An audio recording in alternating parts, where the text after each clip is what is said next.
60 वर्ष ऊर्ध्व व्यक्ति बढ़ला भत्ता राशि जे राज्य सरकार पुणी थे नुआ विज्ञप्ति जारी कर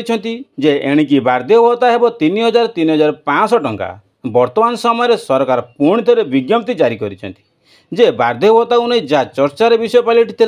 जे आगुरी जेमती सरकार प्रतिश्रुति देते जे बार्धक्य भत्ता वृद्धि 3,000 और 3,500 टंका प्रदान करा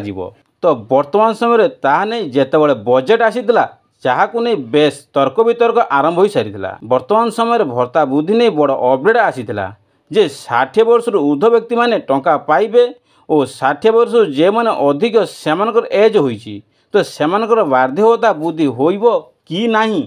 तो सेमानकु नहीं आसी बहुत बड़ अपडेट जे कौन रही टेक्निक खबर केते मात्रा वृद्धि घटी सेमानकर बार्धक्य भत्ता जो केउ माने 3,000 टंका और केउ माने 3,500 टंका पाइबे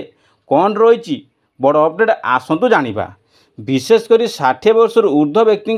केते टंका पाइबे जे भत्ता राशि वृद्धि घटी से सबूर विषय जानिया पूर्व चैनल को जदि नुआ कर आसीते चैनल को लाइक एंड सब्सक्राइब करदेवे। दर्शक बंधु जेतेबेले बार्धक्य भत्ता वृद्धि नहीं खबर आसिला सेतेबेले 80 वर्ष वृद्धा और वृद्धि मानक 3,000 और 3,500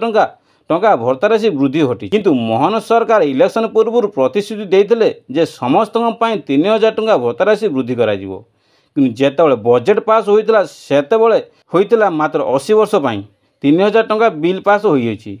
तेबे से सबुर ओडिशावासी मन में बहुत तर्क वितर्क चली।